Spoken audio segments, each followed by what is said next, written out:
Once again, good morning, everybody. I hope all of you are doing well. Uh, let's get into what we have been doing. Uh, Today we'll talk a bit about topic 6 and going into topic 7, which is our last topic. And I think next week we'll finish off the whole syllabus, right? So today, just trying to bring the whole story together from a point of view of how negotiation is done. We have been speaking about like intraperson, interperson, intragroup, intergroup, and then what's required now, just trying to see it from a negotiation point of view, right? So today, that's what we'll do today and next week, and so that you get a overall picture that in case you plan to be a, uh, I'm sure all of you are, but in case you want to fine tune your negotiation skill, then what all to keep in mind and do that. So let me just share my screen.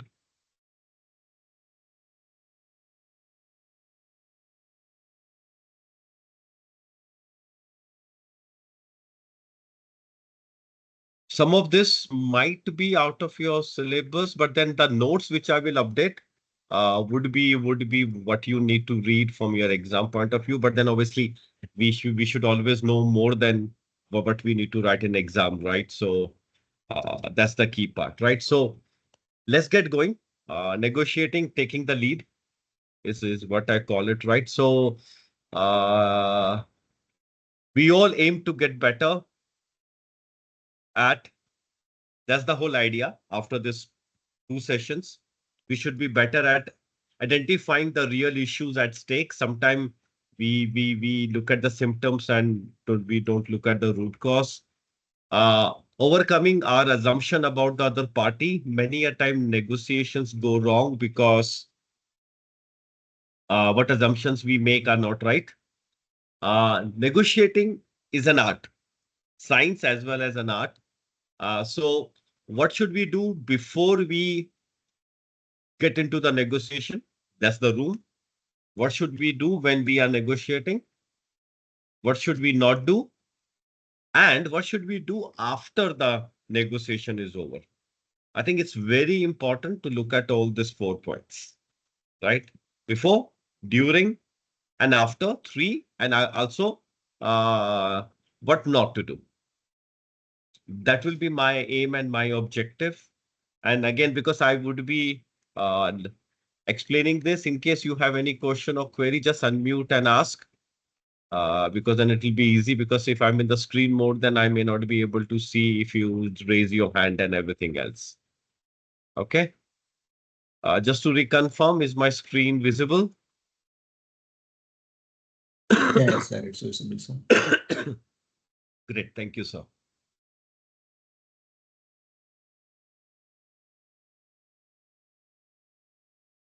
So, negotiation is not is about mostly about creativity. It's not always about compromise. And I think we have been speaking about that in last 4 sessions also, right? If you identify a common goal and everything else, and if you're very creative, then the amount of compromise you have to do is very, very less, right? Uh, we also spoke about that negotiation is all around us. At every point of time, we are doing some sort of negotiation. Sometimes with ourselves, sometimes with our family, senior, peers, juniors. We are doing that, right?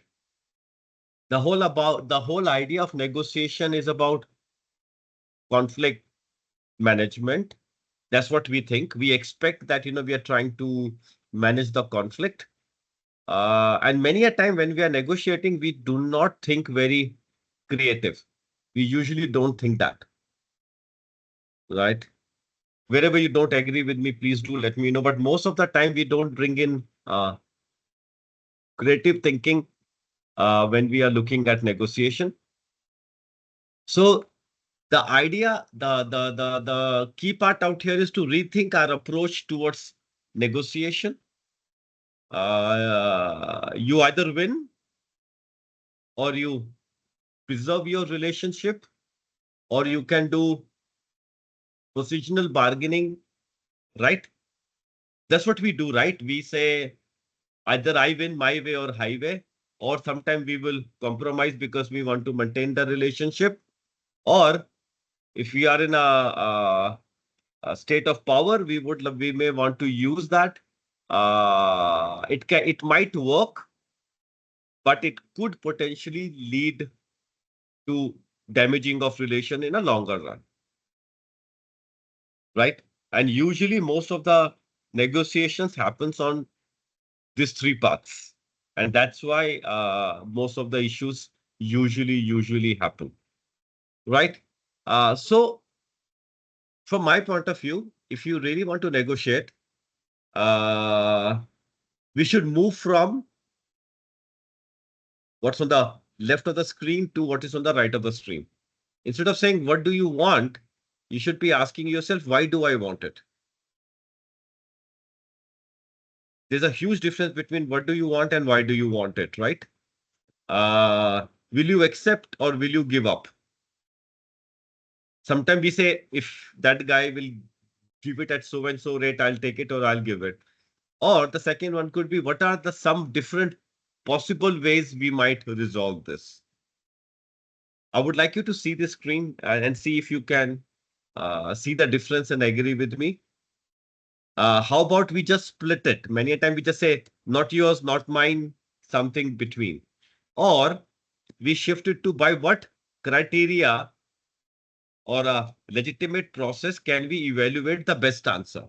What yardstick we can use, industry best practice we can use to arrive at a potential solution? Many a time we say, I understand, but we don't. But what if we show that we understand? We show that empathy, right?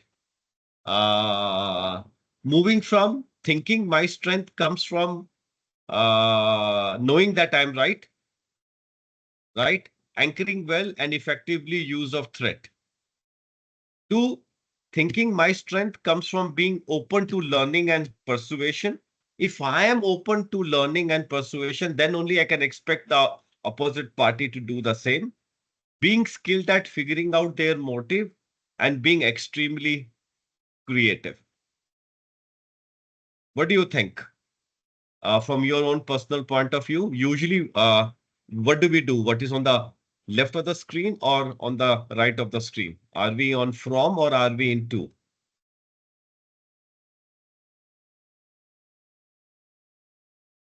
On the right hand side, sir. On the right hand side. Yeah. Okay, great. And how many times do we see in our office? How many times is it on the right hand side or is it on the left hand side? Probably in office, the office approach the people on the left hand side actually. What people want, they will come to me. And then I ask them, why do you want it? So like that approach. Yeah, My approach different and opposite party is a different approach. exactly. And once we understand their motive, then it is easier to guide them and negotiate with them, right? Yeah. So anybody else? A use of emojis. If it's left, you can raise your hand. If it's right, then you don't. So at least I know that, what is your thinking process. So then I can give more examples accordingly.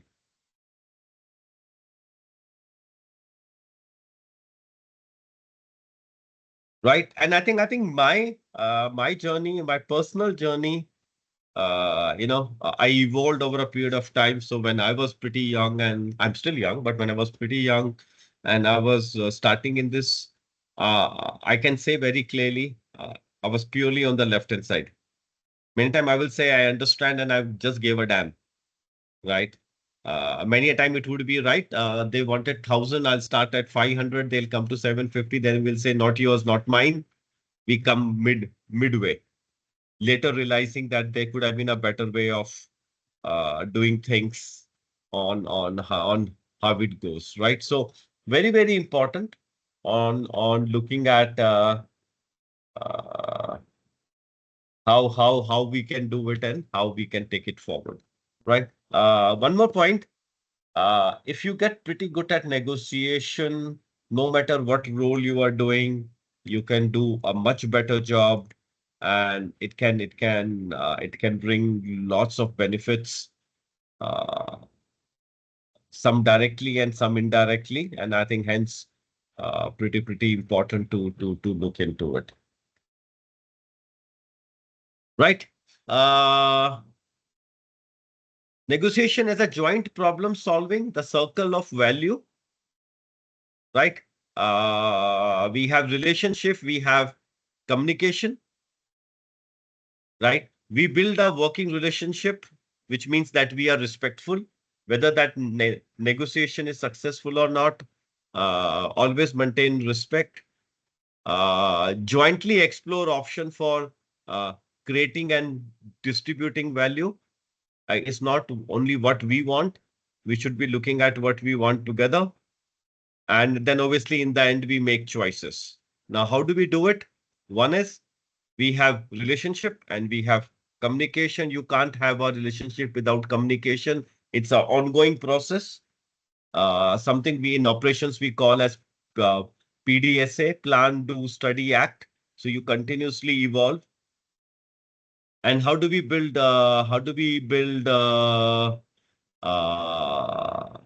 relationships or find solution? We look at common interest, which we have been speaking about in last four, find common ground and then figure out from there. Then look at options where we can't agree and try to find out answers by finding out acceptable, legitimate options, which might work for everybody. It's again a iterative process, continuously keeps on working out there. And in the end of it, if you agree, you make a commitment. If not, you start looking for alternatives, right? I'm going to pause here for you to look at it. This is how usually the circle of value works.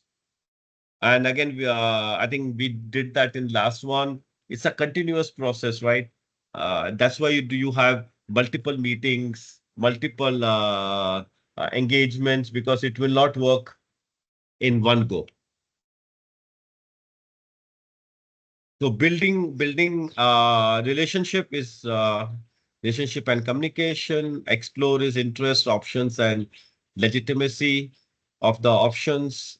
And then obviously, if yes, then you make a commitment, and if no, then you go look for alternatives.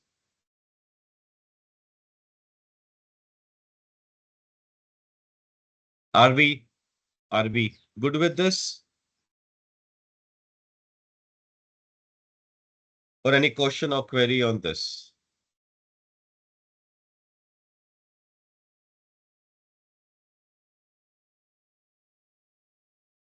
Let's move on. There are 7 elements of negotiations, right?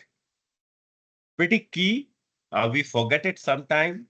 Sometime we do it subconsciously, as we spoke in the last session. I think it was with Mr. Ashok saying that I said that, we do it, but we don't see it as a step.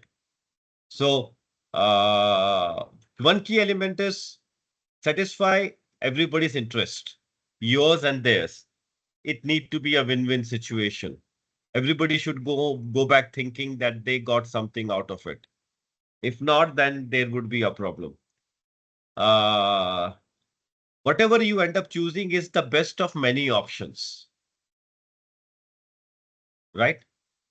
Which means that you had multiple options, and whatever you picked up, you guys agreed on in the given situation was the best option. It meets the fair standard, right? Which means it's legitimate, which also means that, you saw what's the market value and then you came close to it. So both of you thought it was a fair standard. Uh, it is much better than the other alternative you have in your hand, right? We always have alternative. Alternative would be not doing it, for example. Then it's much better than the alternative. So this is the what, right? What you're trying to achieve. You are trying to satisfy everybody's interest. You are trying to find the best out of many options. You are trying to meet legitimate or a fair standard, and whatever you choose is better than the alternative you have in your hand. Right? Now, how will you do it? By is comprised of clear, realistic commitments. Both the parties are willing to commit, which happens because of effective communication. So how it will happen, and it helps you bring the kind of relationship you want. So it's only when you effectively communicate, you are willing to commit, you build up a relationship, and this is how. And when you do that, your what comes into play. So these are the 7 elements of negotiation which we should keep in mind all the time. I think I still remember when I started understanding all this towards many of the official negotiations, because I was also part of procurement. I had this written in front of me, and I would deliberately look at it and tick off whether I'm doing this or not, I'm doing this or not, because it takes some time and some practice to work on to it. Right? Have you heard of this Batra concept, Bell's alternative to the negotiated agreement?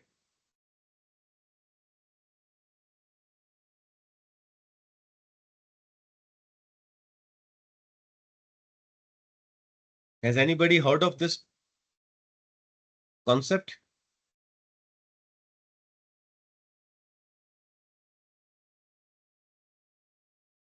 So what happens out here is that a seller would want to sell at the highest possible price, and a seller won't sell beyond a particular price, right? That's how it is. They need to make minimum. This is their minimum and this is the maximum. They would love to buy at a maximum.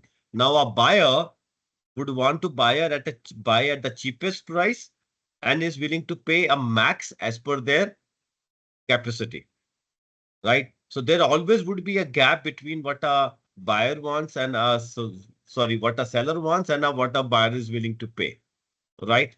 Now the the scope for negotiation is this area,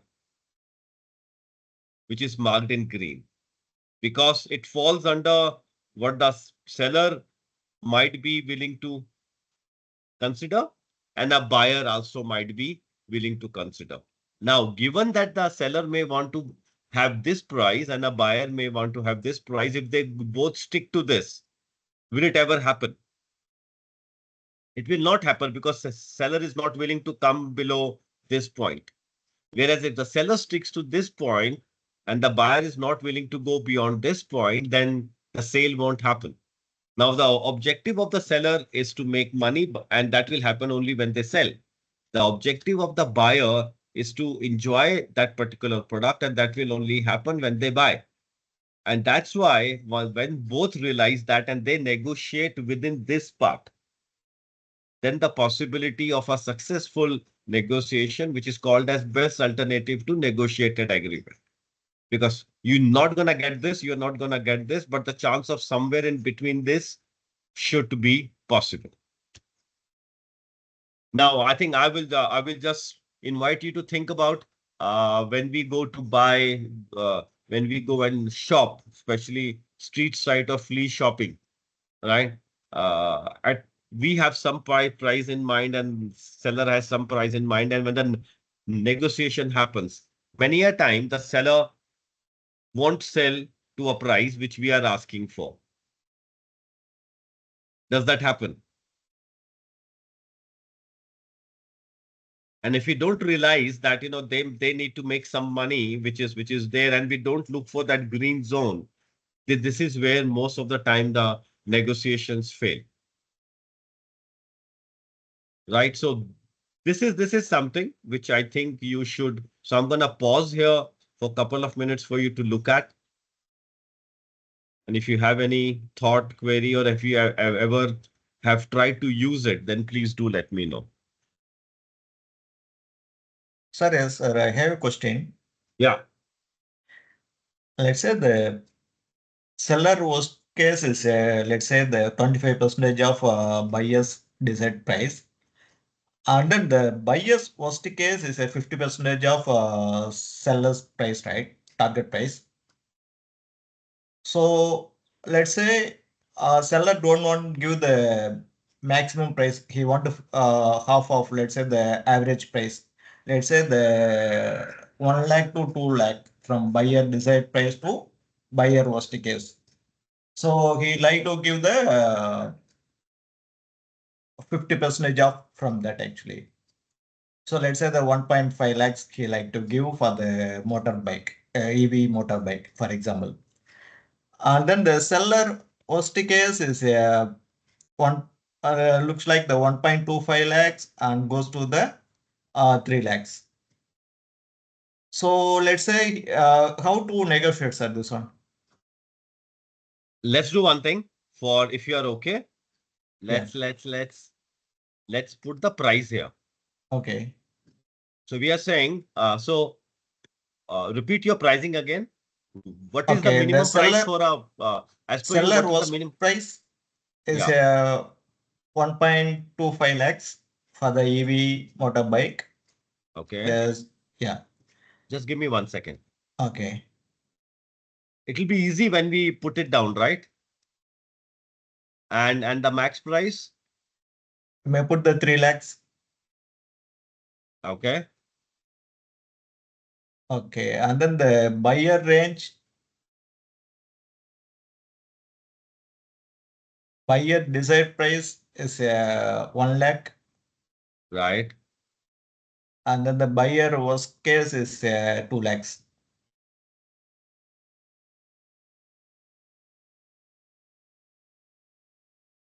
But a buyer like to get the product EV bike is around 1.5 lakhs. So now if buyer wants it for 1.5 lakhs, Yeah. then this would be 1.5, sir. Okay. Are you with me? Okay, I agree. That's the maximum buyer is willing to pay. Okay. Okay. Yeah. Which basically mean, now if I look at this and I'm thinking on the fly, right? You meant like this, right? Yeah. Now, if you look like this, right? It's 1, 1.5, 1.25, 1.5 means the just 1 second.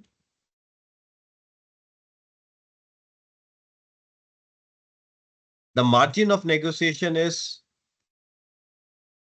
25,000. Would you agree? Yeah. Yes. Right? Yes. Now, if let's say if the seller realizes this, okay, Yeah.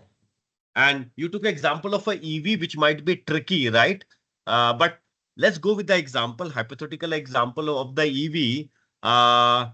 The seller may then say, okay, you're looking for something which is for 1, but I can't give you something for 1, but I think I can have something for 1.5.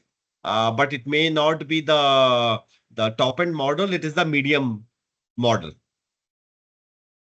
So Okay. if you with me, so you show the value that, I can't give you this, but I can give you this. And maybe when you have money in the future, you can go and upgrade the features. One. Second, I'm just thinking on the fly. That's what happens in negotiation skill, because you have just asked me a question. I can say, okay, if you have a existing car Okay. in a buyback, then I can do it for you. So I'm trying to bring in more options. I'm getting creative out there. That, I mean the trading car, right? yeah, Okay. saying that you have an existing car. If you do a buyback, then I can maybe give you some bit higher model. But you're keeping in mind that the only possible way to negotiate it is in 0.25, because if you give more, seller will go beyond its worst case scenario, right? Yeah. Which won't be good. And same thing for buyer. If you go beyond 1.5, buyer will not be willing to buy it. Yes. This is where you need to we need to look at, and if you target this green zone, most of the time it works out. Okay. Or I can give you one more example here, because for EV this price may be, but again, it could also be you can say, hey, then you may not want to look for a EV, go for a normal vehicle. Hmm. I can give you that in maybe 1.35, Hmm. and buyer might be happy with that, right? So the selling capability depends upon the sellers, right? Exactly. Okay.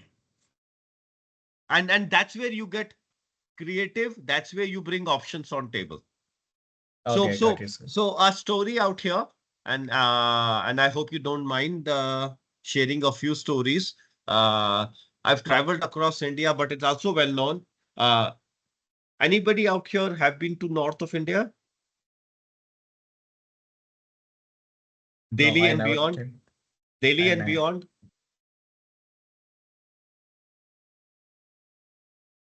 If you would have, I can see Sukhmit Manpreet ji is there, so she would be, I hope, would have been there. There is a saying: you enter a shop, they will not let you go. Whatever you want, if they don't have it, they will serve you soft drinks or lassis. They will go and get from other shop. They'll get creative, but they will sell things to you, right? They will ask you what you want and they will give you multiple options. And then you need to, so that you get tempted and you can figure out what to buy and what not to buy. So I think this is what is very important. Now, this is where, Ashok sir, we link it to HR now. Just for example, most of the time, if the recruiter and the candidate, if they realize this, won't there be a very good salary negotiation, which will be a win-win situation?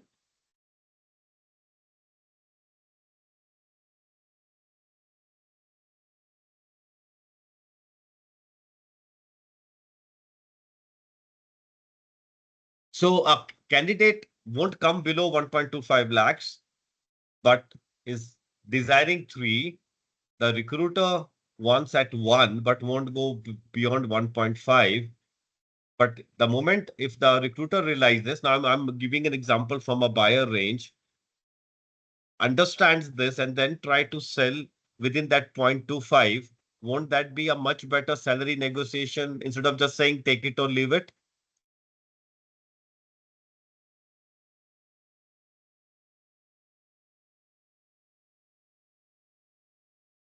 Something to think about. But this really works. Belt alternative to negotiated agreement. What is the alternative out here? Seller not selling or buyer not buying. It's summer. I want an AC. We take this example for an AC. I'm not going below, I'm not willing to go beyond, I want at 1 lakh and the seller wants 3 lakh. I say I won't buy. Will I be happy during summer? Obviously, no, right? Because I will be sweating. But if I'm able to buy with somewhere between 1 and 1.5, Yeah. especially at 1.25, I would go back saying, oh, this was much better than sweating in the summer. My family suffering in the summer. Now, same thing for the seller. If seller sticks to 3 lakh rupees and won't sell, won't they be able not to make money and then actually their sales suffer? Yes.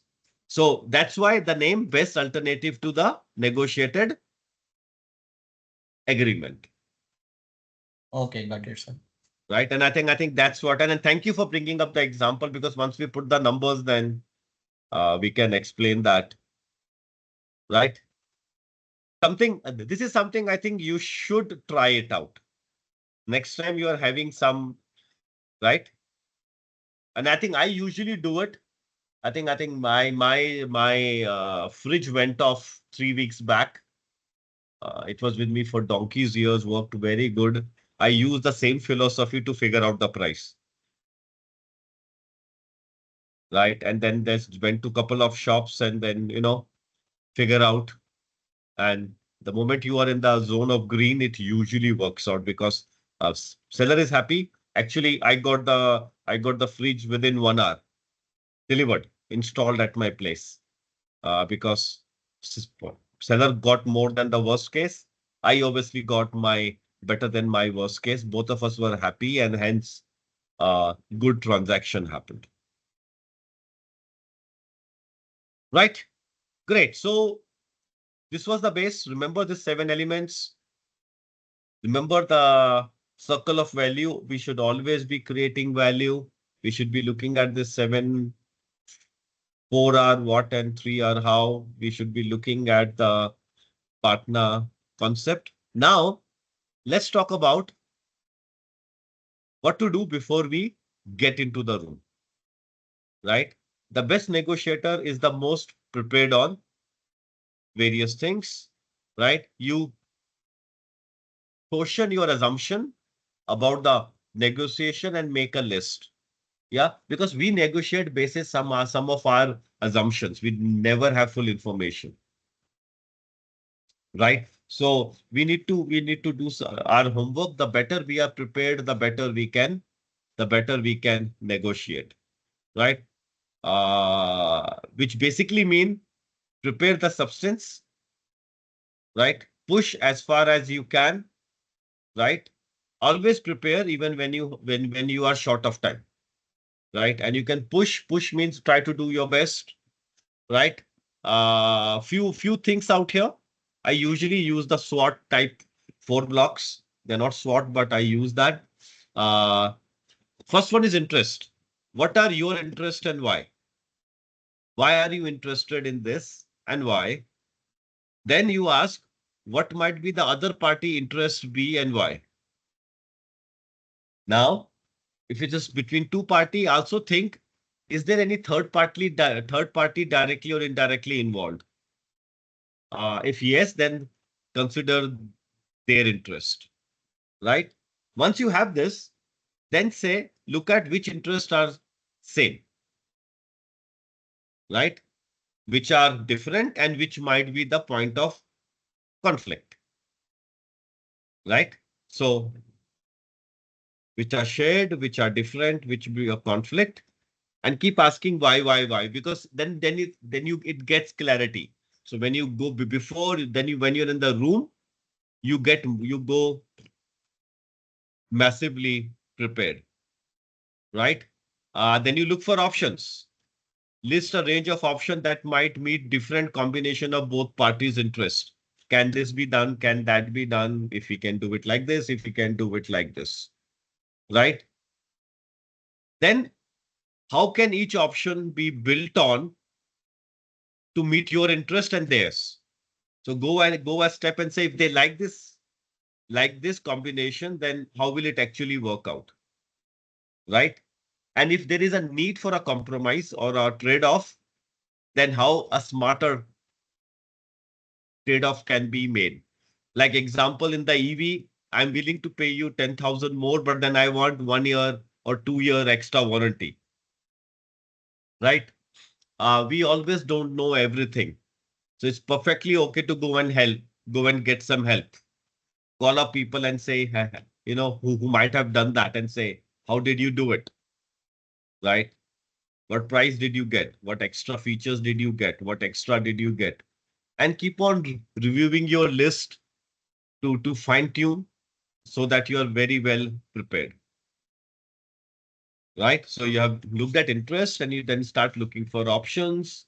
Uh, then also start looking at the standards, right? What external criteria might be relevant,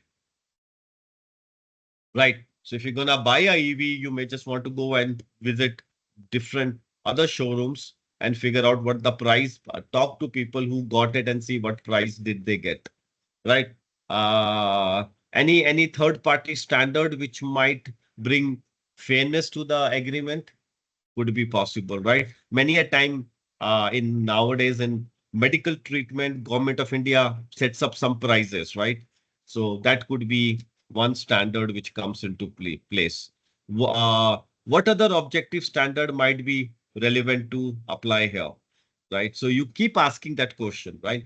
The idea of a standard out here is if there is a standard which is respected and mutually acceptable to both the parties, then negotiation becomes easy. So always try to find that particular part. Then also look at alternatives. How can you satisfy your interest without the other party? Do you have an option? Again, we are coming to bat now. How might the other parties satisfy their interest without you? So it's summer, ACs are selling, uh, and everybody is buying. So if you won't buy, but others are buying, so other parties' requirement might be taken care of. So you need to be mindful of that particular part. Now, how can you improve your alternative, right? Or the other parties, opposite of that, how can you weaken other parties' alternative? So when you're negotiating, right, one is how do you improve your alternative and how can you weaken other parties' alternative, right? Again, I'm going to pause here. This is the kind of groundwork should be happening. So if from an office environment in alternatives would be you want to buy your you want to buy, let's say, 100 computers for your company. Uh, Other alternative could be, can you directly import it instead of buying it locally, right? How to weaken other parties' alternative would be talk to the party and let them know that you are part of a bigger group and from wherever you buy, the whole group companies might go and buy from them. So the other party knows that they might lose the business in a longer run, right? I'm not saying as a threat. I'm saying as an open communication and saying, we are looking for partners whom we can work for a longer time. So interest, options, standards, and alternatives. Pausing for a few minutes, have a look. Any question, any comments? Happy to.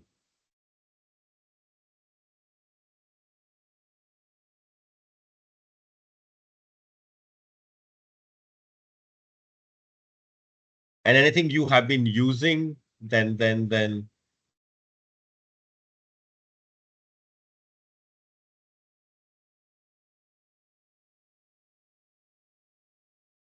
So my question, one question out here, in professional negotiation, do we do this kind of prep?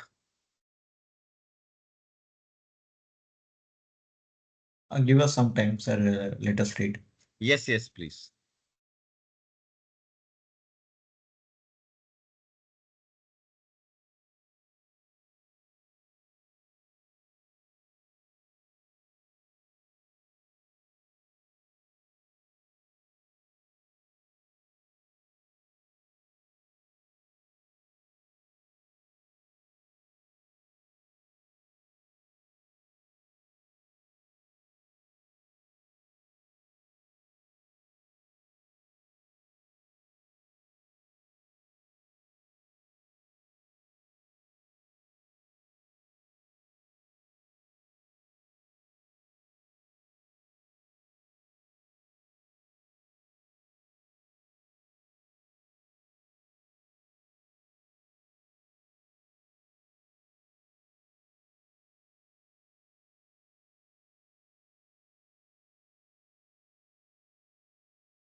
Sir Ashok here, sir. Yes, sir. Okay, this one happened my personal one actually. Let's say the term insurance recently I was taken. Right. So which one is a best for my family members? So while choosing time, the policy bazaar, the people they give us some suggestions. So this one is quite related to that one actually.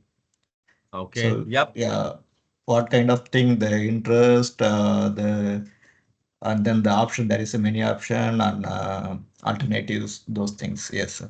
Yeah. The premium and then how much to negotiate, Yeah, and they correct. bring that all into part. Yeah. Yes. Not only the premium, the coverage year also. Yeah. And they And told yeah. this, yeah, they told Yes. this as 75 years. Normally, the Indian people take the insurance only the 75 years. I bargained them, no, it's goes to the 90 to 100 years. Exactly.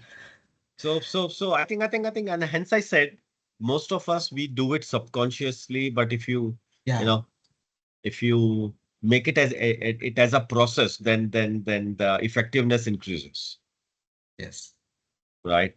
So my example here, slightly opposite. Obviously, I think every ad says that buying from Policy Bazaar is cheaper, right? yeah, I actually use the data from Policy Bazaar to actually get better deal from the insurance provider, my existing provider, because then I could define the BATNA. I can look okay, at the green zone, okay. and I said, I would like to work with you. I'm willing to pay you a slight premium, but then I want all this. The biology, the bazaar, the policy bazaar, they do only the third party agent only. They don't get any the business actually. I know, They no, but said, again, I said for my medical, ah, I had a ongoing medical policy. When I went okay, to Policy Bazaar, hmm, I looked at what I wanted and all that stuff, which okay, was more of options, get yeah, help, right? yes.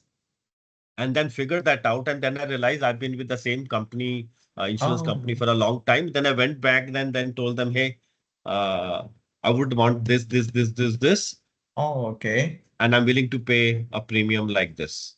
Oh, good idea. It's a So great so sir. actually worked out. So maybe next time you may want to try, because then they Yeah, realized that mm, I'm well prepared. I know the market, yes, and if not happen, I'll go to a portal like Policy Bazaar, take it, and they will mm, lose my business. yes, And they also know that if I go, then my whole family members, whenever their policy gets renewed, they will mm, also go, right? Because if one in the family gets a better deal, then everybody else would want it, right? yeah, So that was how can you weaken other parties' alternative, okay, because they knew that my family, like all of our extended family, are with the same company. mm, So then they realized, without even saying, they realized, oh shit, if he goes, 20 more members will go. yes, And that's where then, but still win-win situation. Didn't squeeze. I paid slightly more than Policy Bazaar, okay. but knowing that my service, my no claim bonuses in the coming years would be much higher, Oh, if you know what I mean. yeah, yes, sir, got Because it. if you're with the same company year Mm, after year after year, your claims and everything becomes easier. yeah, it will be increased, right? The claim amount. Yeah, and which it was in that green zone. Yeah, So yes, I was happy. The party was happy because they also got a reasonable price, obviously lower than what they were asking for, but within their range. So it okay, was a win-win situation. yeah, yes, So, this is how most of the time negotiations need to happen. The more groundwork we do, the better the output, right? So, other part, the same thing is, here we are preparing the substance of what we want to do. Then we come to prepare the process, which would mean what do we want to accomplish in our first meeting? What level of commitment do you want to have by end of the meeting? What kind of commitment do you want when the issue is fully resolved? What kind of authority do you have to make the commitments? And what is your c- counterpart's level of authority? Uh, have a read, and I'll keep explaining. This comes very much in play in official negotiation. If you don't know the other person's level of authority and you think you have done a very good negotiation, and then they say, oh, sir, but we also have our VP. He will also want to talk to you, which means that now you have a separate person to negotiate with. So it's very good to know that what is their authority level. If that person you're talking to is not a person who can finalize, never ever uh, negotiate to your lower price. Always keep a margin because somebody else will come and then they will ask you to give you some more uh, discounts to them. One. Second, I keep repeating that I have done it earlier in the earlier session too. Do realize nothing happens in one meeting. So don't make a commitment. You can say, I'm open, provided you give me this, you get back to me this on that stuff. Right? But also be very clear that if they give you what you want, are you willing to make the commitment or not? Uh, because if you're not, and if they sense it, they will not give you what you want. Second, it will spoil the relation, right? That is on commitment. Then let's move on to the communication part, right? Set up an agenda, set the right expectation. In my example, when I wanted to do this price negotiation or the feature negotiation, I did tell them that in the first meeting we are having, I just want to explore what you are giving me so that I can understand and then I can come back to you on what I want. So they were clear that in the first meeting, there won't be any price discussion, right? What message do you want to send? Be very clear. What do you want to learn from other party, right? How does the other party perceive you and how might you change that perception, right? The other party might think that you're just window shopping. So you need to let them know that you are serious about it and you are willing to make a commitment provided it meets your expectation, right? Uh, what did your perception about interest reveal that you need to test? Which means you have a perception about the party and you need to check that into the meeting to figure out if was your perception right or was your perception wrong. Right. I went with a perception in that meeting that they may not be open to adding some more features because they are not like policy bazaar tick and talk. But within 1 hour, I realized no, possible. They might do it slowly, but they are open for that, right? What other question do you want to make sure to ask the other party? Clarifications. This is on the communication part. So once you're ready, then you check it out with your communication. Then you also, before you get in, you also need to check how is the relationship now? What is the existing relationship? If it's good, then that's great. But if it's strained, then you have to take that into account. You also need to think what kind of working relationship do you want to build, right? And looking at what you want to build and what is the relationship now, what are the gaps, why, and how would you want to bridge it, right? Also make uh, do and don't list for the coming meeting, what to do, what not to do, right? Because sometimes in the flow we deviate from what we had planned to do. So it's very important to look at the relationships the way I've mentioned, what kind of commitment you are willing to make, what kind of commitment the other party might be. Like I was very clear in my own example was that the person I was talking to, I knew didn't have the authority to add features or give me a price I wanted. So I kept it open and I said, when we are ready and I would like to talk to the person who can decide. So I set the expectation right that when we are talking price, that person needs to bring in the right guy who has the authority to on the call or on the video call decide and say, yes, we agree, and then we can commit. What do you think about this?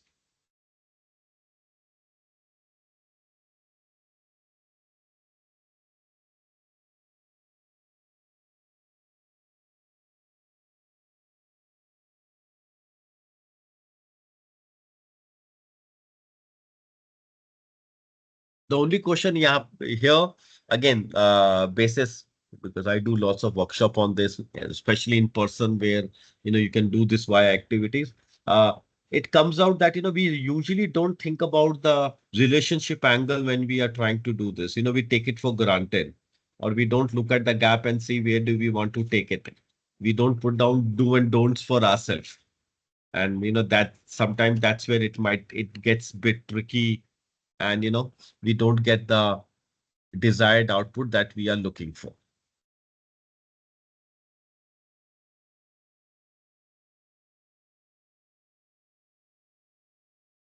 So let's say this one as an entrepreneurship point of view, the commitment, communication, relationship to build with the how to start the business and how to bring over there. Right? Let's say 2 weeks back, the from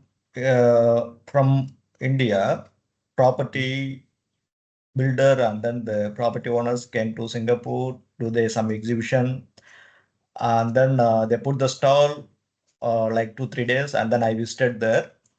So and then I meet up 2 3 stall, and then I get the some relationship. Let's say the entrepreneurship as a business point of view. Just one time only I meet up the two parties, and then they also like to give the chance the Singapore side put the office because the most of the customer come and then visit the store. They wanted to invest from the Singapore, not directly to the India because they don't know how is going on there. They trust only the if you have the Singapore office, we will ready to invest. Let's say this one is a communication, and then the relationship is a. Am I correct? The match with these points. Yeah, sort of. I'm listening. Then I will try to add to it. Okay. This was happening actually. Okay. Now, actually, let's say I am a Indian property dealer who is now going to Singapore in a expo, Ex- right? Yeah, exhibition stall, yeah, expo, yeah, yes, exactly. I I would have done this first. Hmm. I would have done this first. What is my interest? I want to get people from Singapore to invest into property into India. Yeah, yes. But then I should have asked myself what might be the other party interest and Yeah, why, yeah, right? exactly. And if I would have done my groundwork before going into Expo, if I would have spoken to few of the people out there via some agency or something and all that stuff, right? I would Yeah. have realized that yes, I'm willing to sell, they are willing to buy, but they are not willing to buy directly out here because they have their concerns. So unless you have a Singapore office Hmm. or unless you are well established in Singapore, they may not be willing to invest via you into India, Yeah, exactly. right? So Yeah. that interest would have come. Then would have come in what are the options on hand, right? Uh, can I open an office in Singapore or can I Hmm. tie up with some local well-known person Yeah, yes. so that it brings in acceptability, Yes. right? So that could have been the option. Then the standard. Then I could have gone ahead and seen is Singapore already investing into India? Hmm. I could have taken out that data and then I could have put up an expo that, so many Singapore companies and all already have real estate in India to establish Hmm. that, it's okay, Hmm. right? Then I could Yeah. have looked at alternative, right? Uh, what if Singapore people won't buy from me? One. Second, if Singapore people are not investing in India, then where are they investing? Will they go to Dubai? Okay. Right? Then can I make my deal better than Dubai? Yeah, exactly. Can I offer some guarantees? Can I offer some better part? That is the alternative. Then what you are saying comes here. Then I prepare that how will I put the commitment, right?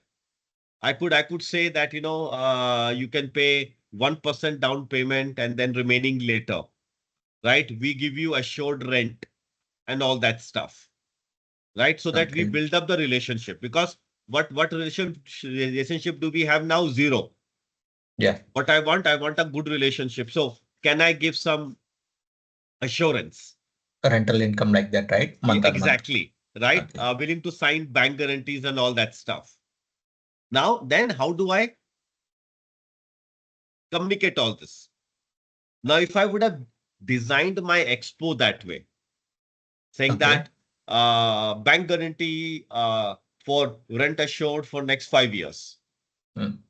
ROI better than Dubai, uh, 10,000 Singaporeans already have real estate in India. Hmm. Won't that then attract more people to that expo? Better? Possible, right? At least people will come and talk. Yeah. So that's why this is what you do before you are there, right? This is how you do the groundwork. If you do a good groundwork, then you set a base for your negotiation. Because then that person is coming with the element of trust, right? Bit of trust. They will ask you, okay, which bank guarantee and all that stuff. Then half thing is sold, right? Yeah. Yes. So, is it making sense, sir? Yeah. It's mean the banker mean how the banker point of view. Could you elaborate, sir? Sorry? Just now you speak about the banker. Let's say that how to buy it, right? Buy from the property, the banker. Yeah. So you can say that, okay, uh, we will have our account in Singapore Bank, Okay. which means we are abiding by the Singapore law. Hmm. We'll give you a local bank guarantee for 5 years of uh, rental assurance. If we can't give you, then you can encash the bank guarantee. Okay. It will bring in the trust relationship, Oh, okay. Okay. Got it, sir. and you need to do it for first 50, 100 customers, because once you have that, Hmm. then you have a use case. Then you can tell others, so many people are buying from us. Then you can take away all that, right? Yeah. So this is how you do your business. This is how you negotiate and go forward, right? Yeah. Yes, sir. Exactly. Thank you. Yeah. So this is how you build up. And I'm again, you ask me something and I try to find a solution. So then it might not be very fine tuned, but I'm trying to give answers to the best of my knowledge. Great. I think we have just crossed 1 hour mark, right? Let's take a break. Go and grab a cup of tea, coffee. I see you back at 10:15. Okay.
Right. I'm back. I hope you're back too. Yeah, yes, sir. Great. Before we proceed, our ritual for every session, here is the link where all the notes are uploaded. The link is also there on LMS, but it's also I'm putting in chat in every session so that there's no way you should be able to miss it. Right. I will update relevant notes for today and next week because both of sessions are interconnected. And again, a reminder, I will be asking everything in the exam, MCQs and subjective, purely basis the notes which I upload, right? There are many things in videos we do, like cases. Cases might come, but many more talk we do practical so that you get more knowledge. But from examination point of view, stick to the notes and parts relevant to it. Okay, so that out of the way, is my screen visible? A confirmation, please. Yeah, yes, sir, visible, sir. Great. So what we did till now, we prepared for the substance, we prepared for the process, and the next one is before you get into a meeting, connect in advance. Once you have done your thinking, everything else, reach out to the party, agree on the process and who is involved. Talk to your counterpart about how you want to negotiate. So you're reaching out and you're talking about it. Uh, Advance discussion is very important on what issue would be covered, what process would be followed, if there are any other parties to be involved, then when and how. So there are no surprises. Uh, Table any ground rules, any timelines you have in mind. How will you resolve conflicts? Uh, what if the negotiation breaks down? Right? Are there any specific ways where both should prepare and all that stuff? Everything should be spoken about earlier so there are no surprises. And I think one thing in negotiation is when a surprise come and that party does not like that surprise, then that puts that party off. So everything should be spoken in advance on how it will be done, what will be done, and where it will be done. Very important, right? Then you talk about the time and place to meet. It may not be as simple as it looks, right? Sometimes to agree on time and place can by itself can be quite time consuming. Then we also look at the players and then you start defining the relationship maps on, who's connected to whom and all, especially if you have a multi-party negotiation. You will also have to look what each individual biases might be. You may also want to figure out the sequences on which party to speak first and second so that you get the best outcome. Then you may also want to figure out who is the influencer, who could influence the decision maker, right? And look at how will you bridge the influence part, right? And all that stuff you want to put out there. Uh, and if required, also help your counterpart to prepare. If you think that, and many times it's good if both the parties come prepared, then it works out better. So sometimes you may also want to give them some information that they also prepare pretty well, and then set the right tone. Right? If you go show that you are positive and you're looking for a solution, then the other party might get influenced and we might come with the same mindset. I'll give you some time to read, and if you have any question, comment, example, then please do let me know.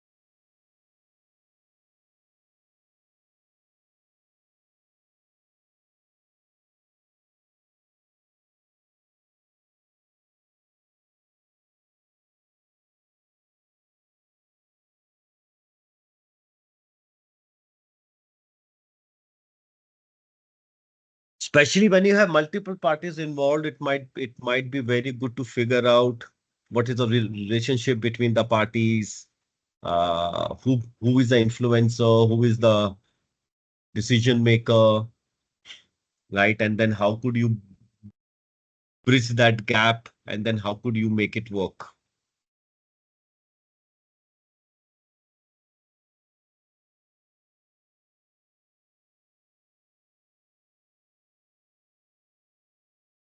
Sir, could you make it bigger? Just a minute, sir. Okay, okay.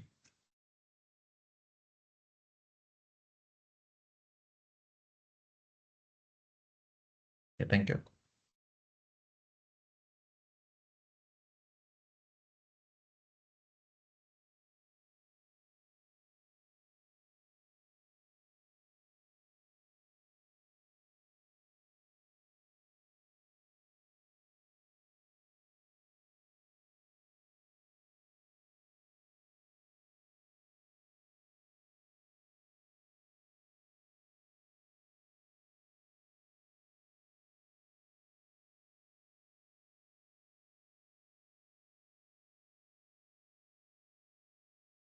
Let me know once you guys have read it. Yes, sir, I am done. Right, So while reading this one, in my mind came to one of the point. Let's say the training session after we buying the one of the license actually in my office. right. So not only providing the one person one to one the training session, they have the training room around 20 computers with the softwares, and then they will conduct the timeline before we going there. They will ask each and every person what is your convenient time and what are the topics need to cover. They will ask around 10 to 20 licensor.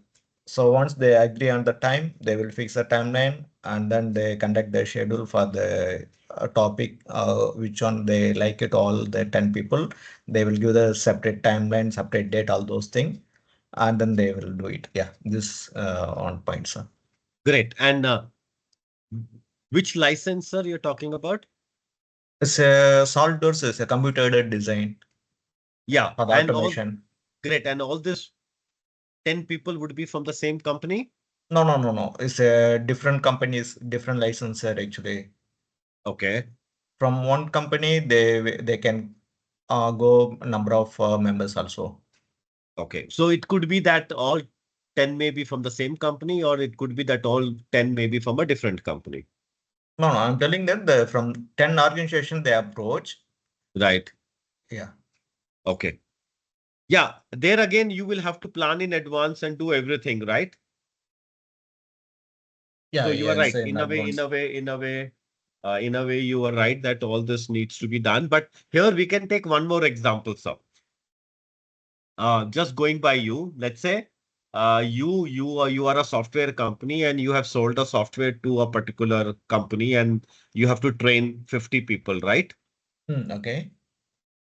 Right. And Yeah. and you have already done this. You have done the substance, you have done the preparing the process. Here Hmm. you can reach out and say, okay, uh, how would you want the training to happen? Okay. Right? We plan to do this. What do you think? Is it the online Right? or offline? Yes, that Yeah, is is the it one thing. online, offline, or do you want a mix?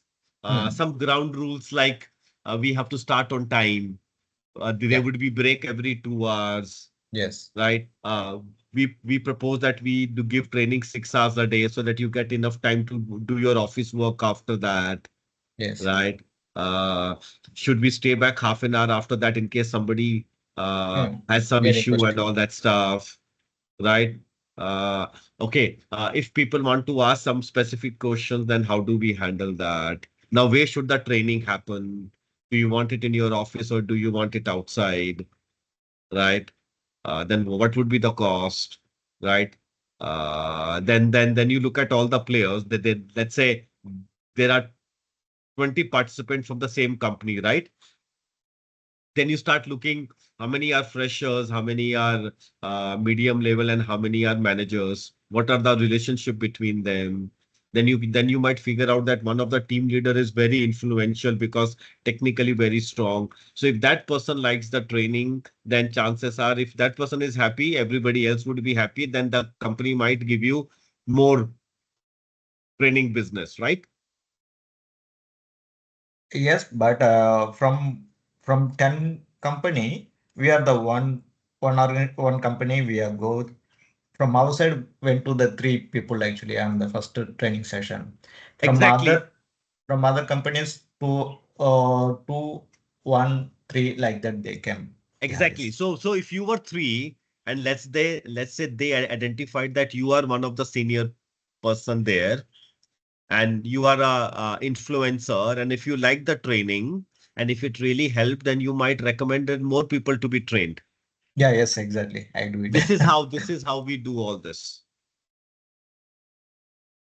and this is how we plan in advance so that when the actual work starts, we can focus on impressing you.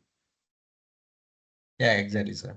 So this is how we need to build up the whole thing, and we need to do that, right? So if you see, lot of work has to be done even before we are face to face, right?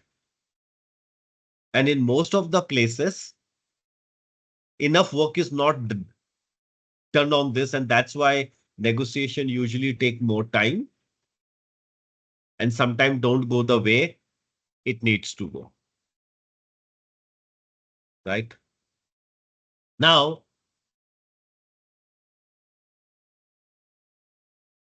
just give me 1 second, I'll be back. Just give me 1 second, please.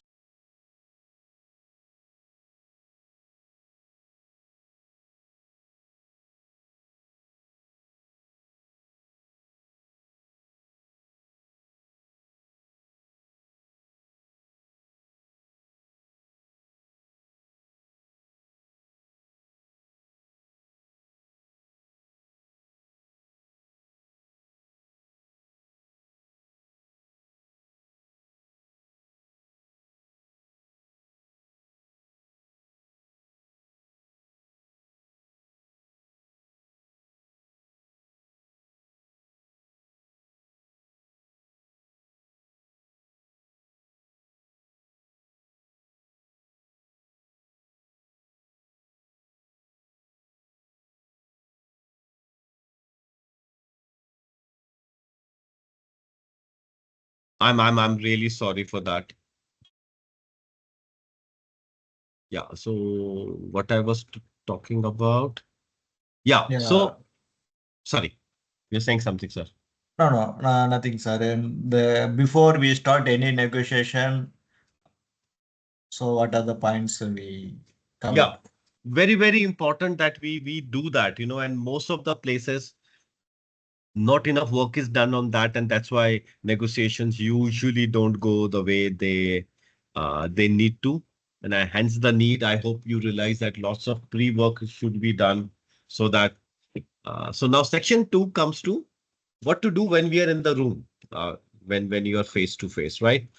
Uh, Power comes with negotiating with principle, with discipline. So if we are disciplined, we are well organized, then it gives you an amazing power because you have data with you, right? Use circle of value. There is never a zero sum game. You have to remember that, my way or highway usually doesn't work. We can see that with the US uh, negotiation on tariff, right? There is a pause.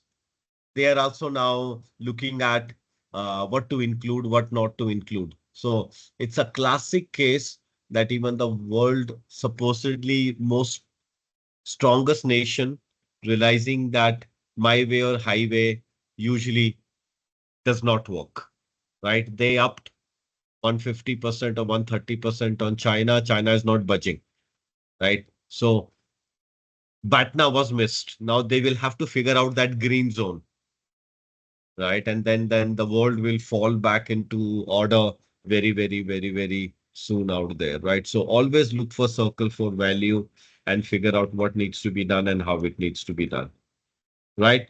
Uh, Key part. begin the negotiation, establish how to work together. Communication is very important. And what is very important in communication is use questions and listening skill to learn as much as possible. Most of the time when we are in negotiation, we want to talk. But the best negotiators usually don't talk. They ask questions because then they make the other party talk and they learn more. And the more you learn, the better you are in a position to negotiate. Uh, at the same time, make your own message clear and also regularly keep asking if you have been understood. Right. And I think that's one of the habits I picked up because of this is like if you see after every usually every subtopic I ask you if you have a question or a thing to ask, because it's always good to check, because every individual will take your words in their own way. So it's very important to ask if you have been understood. Now that said, on a lighter note, many a time if you hear a yes, still may not mean they have understood, but it's much better than not asking, right? So your own message should be clear, crisp, and you keep asking whether you have been understood or not. Communication is important in the room, and then you build up on your working relationship, right? How will you do that? Deal with the relationship head on, which basically mean let it be obvious that you want to build relationship, right? Because when it's evident, the moment the other party realize it, the elephant is on table, right? Now, relationship is separate from negotiation. So when the you are looking for relationship from forming a relationship with that party, and while on the side you are negotiating. So you are trying to separate out both of them, and you are working unconditionally to grow the relationship. So you are making it clear that even if this negotiation fail, you still want the relationship to continue. That gives it a different kind of respect and different kind of relationship. So it's not that if this negotiation fail, then we won't be talking to each other or our relationship is over. Right? Many a time we end up doing that, right? We link our relationship with the negotiation that as long as it works for me, then I'm very good. I'm happy to build relation. Otherwise, I will not. Right? So these 2 points are the starting points when you're in the table. Clear communication, active listening, because the more you listen, the more you learn, and then your earlier perceptions can clarify. You are doing it on two part. You're building up relationships separately from your negotiation while you are negotiating for sure, but you want them to work on a separate track because you want it to work now and for a longer term. Any comments, any thoughts on this? Yes, sir. I have a comment. Yeah. Let's say the last week happened day to day. US President Donald Trump increased the tariff for the US. Let's say from the 56 percentage to add and then some more 20 percentage and then add and some more the 20%. Now come to the more than 150 percentage. May right? It's a 146, right? Yeah. Yeah. And then this one looks like not negotiation. The China president he did is he implement the new tariff from the US imported to the China. It's mean the US goods while importing to China they have to give the 126 percentage, right, sir? Yes. Huh? Yeah. So this one is a looks like conflict, not the negotiation, right? Exactly. So, uh, uh, what is being done by Trump's administration is a classic not to do negotiation. They are doing a Yeah. negotiation from the point of view of power, that Hmm. we are the world superpower, right? We are in control.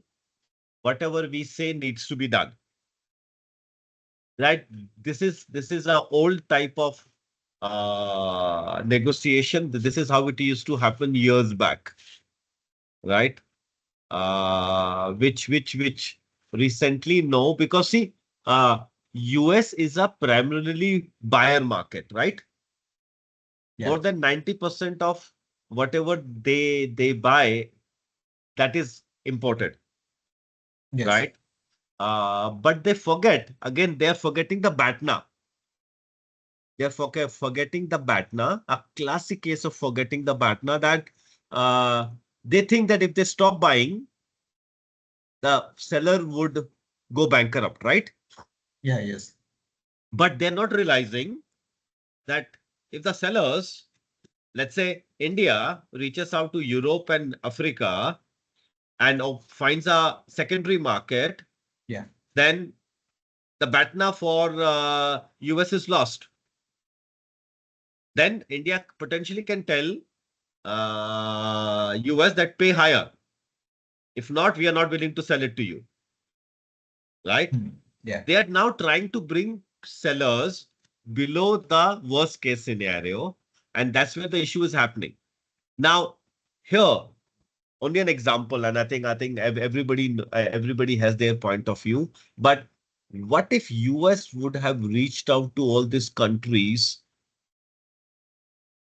will doing by doing the right preparation, quietly sat down with them and say, hey, this is where we see the problem. How do you think we solve it?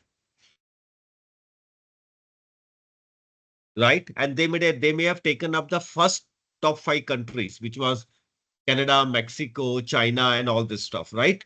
Yeah. They could have, if they could have sat down with them and say, we want to build relationship, we don't want to spoil our relationship, we want to continue, but at the same point of time, we want our concern to be taken care of. Yes. Potentially, then the market would not have reacted so badly. There No. wouldn't have been so much of negative vibes in the market. Yes. Last week happened, right? Yes, It's a negative.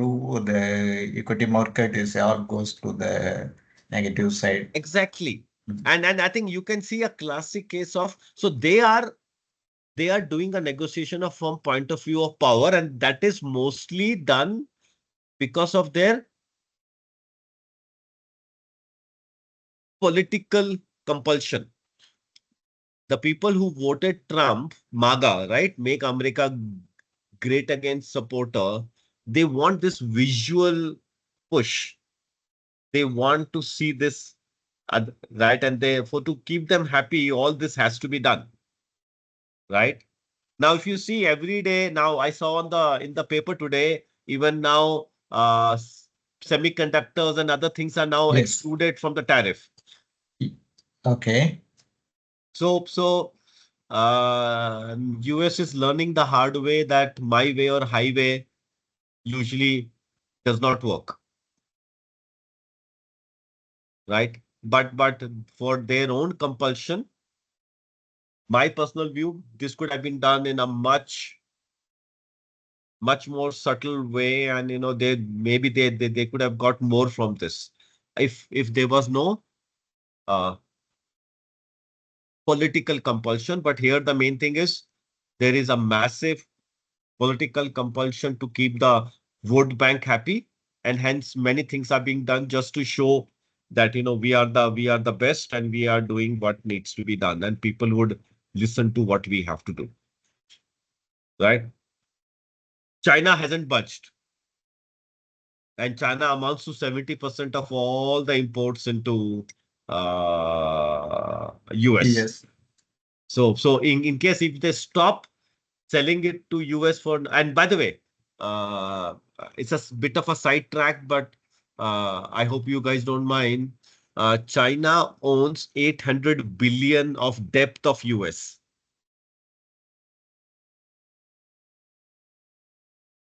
Okay. You know what I'm meaning? Yeah. Yes. So if they start selling off the debt, if they offload 800 billion debt, US will have no money left. Japan, I think, has 1.2 trillion of bonds of US. So if they Oh, start selling that off, US will have to pay them in cash, right? Because it's a legal guarantee, right? yeah, What will happen? trade war. And yeah, and that's where I think they haven't thought through it. They thought we can just push through. Again, a classic case. I think time will tell. A classic case where what should not have been done is being done. And slowly we are seeing that they are coming back to senses, right? The second one is create and refine your options.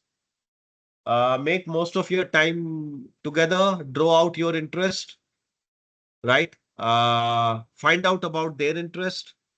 You share your interest carefully, and then you start looking at both of them, because when you understand both the interests, then you get more insights on what is happening and what is not happening. And usually in negotiations, you guys would have seen movies of negotiator where people take usually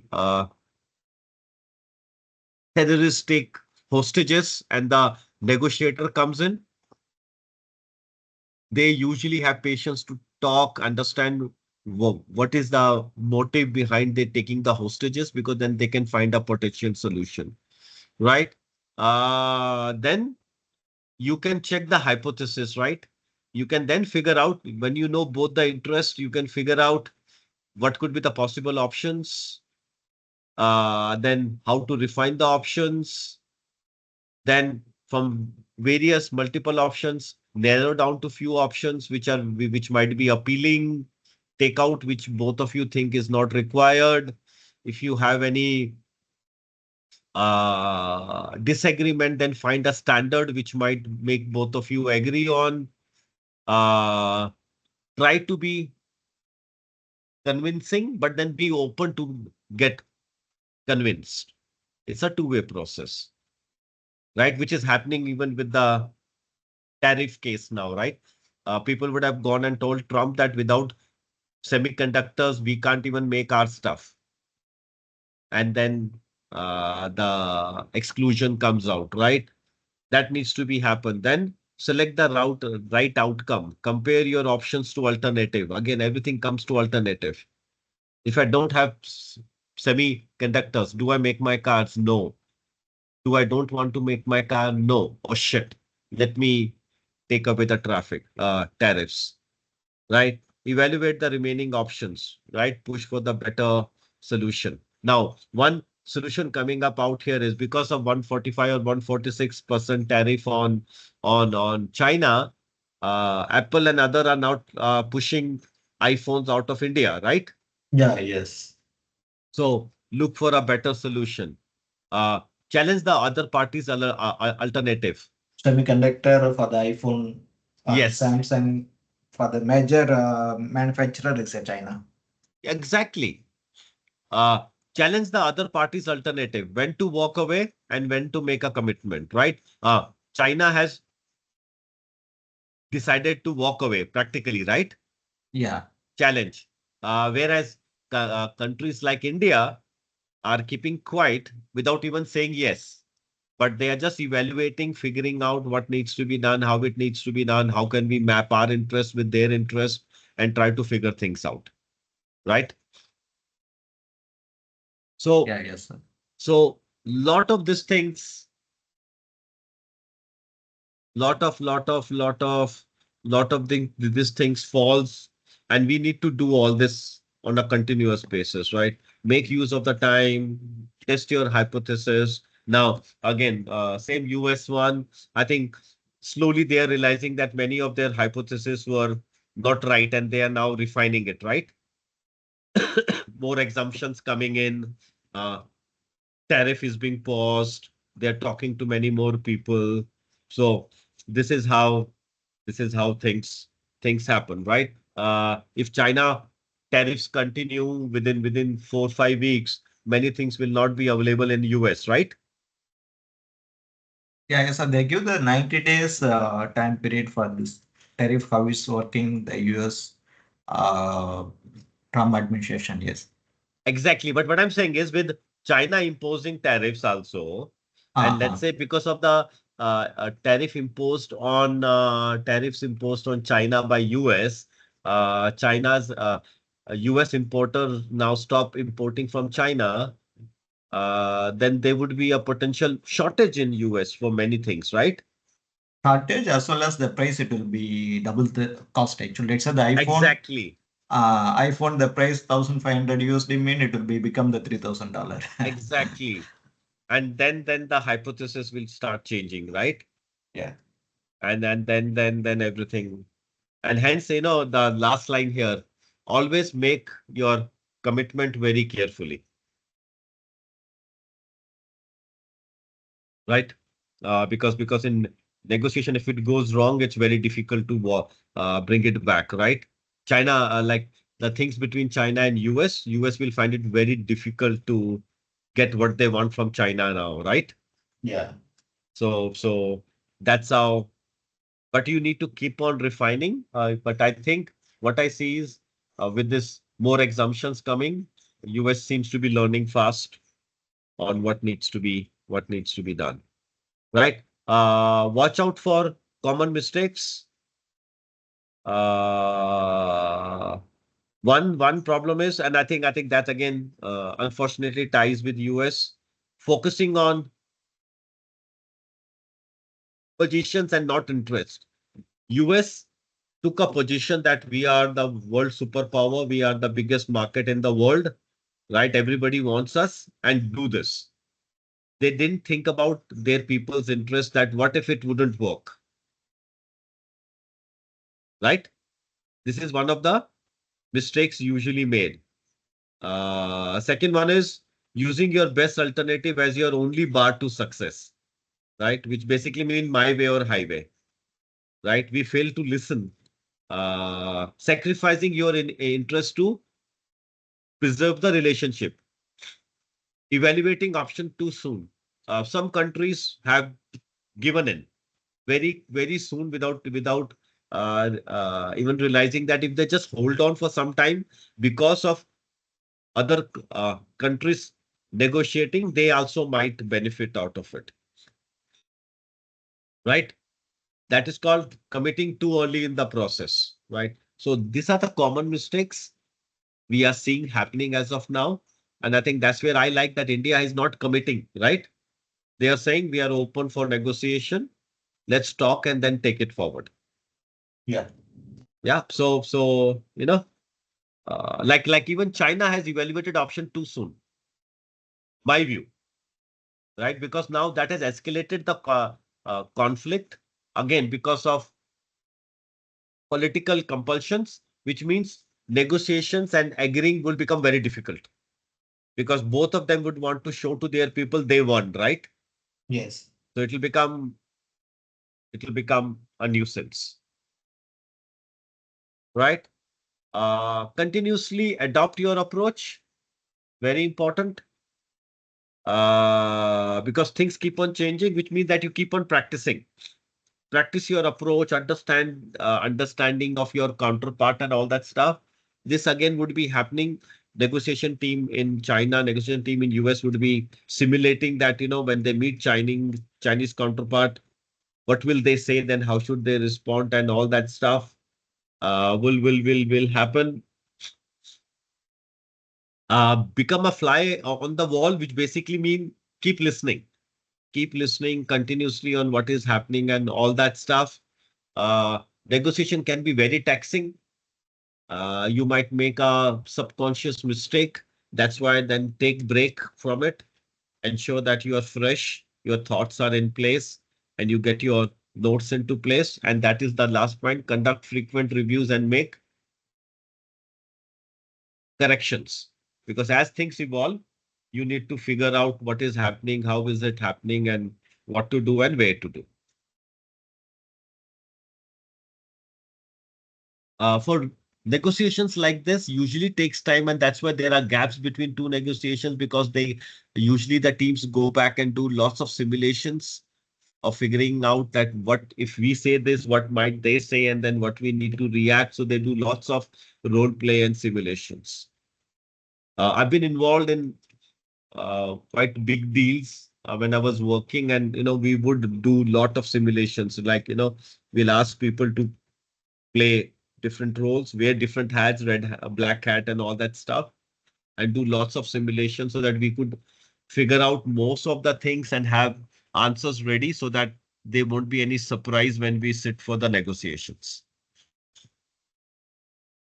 Any thought, any comment on this?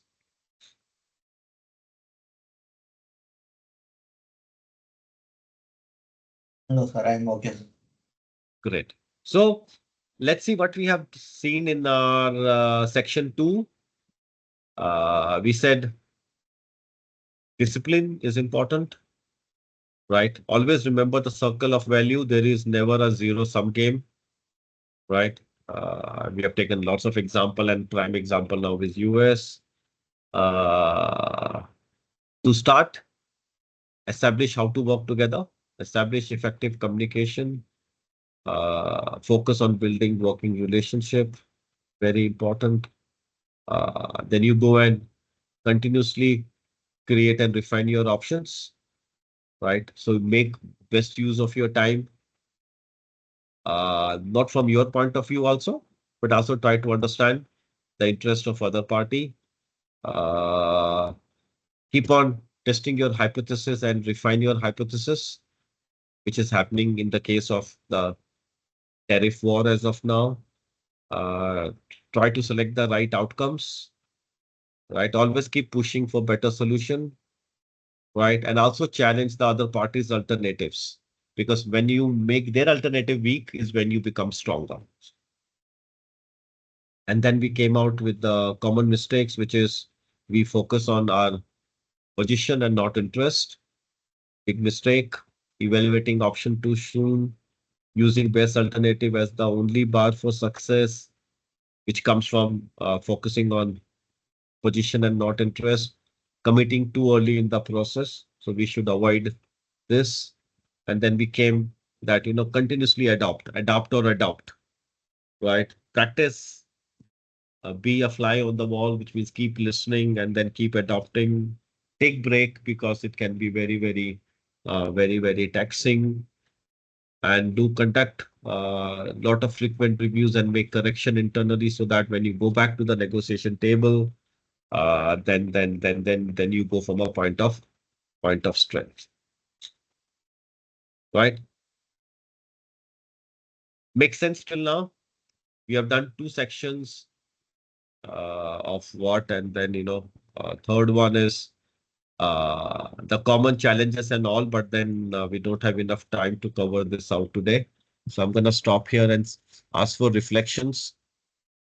Any takeaways which you think might help for you to enhance your negotiation skills?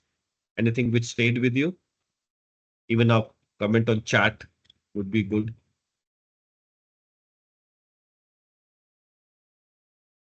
And if you knew all this, even saying that would be good. Thanks, Ashok sir. Looking for others. Any comment, point of view, any takeaway which could enhance, because we negotiate on a daily basis, right? Yeah. Vishal sir, Dr. Shreya.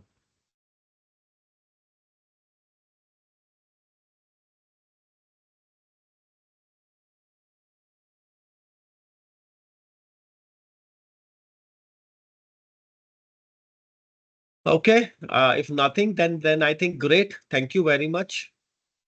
When we meet next time, then we'll continue with this and finish off the whole part, and that will also conclude our syllabus. Uh, I wish you a great Sunday. If you have lectures, then enjoy your lectures, and in the evening, enjoy time with your loved ones. Stay safe, take care, and I'll see you next week. Thank you, sir. Bye bye. Thank you, sir. Bye.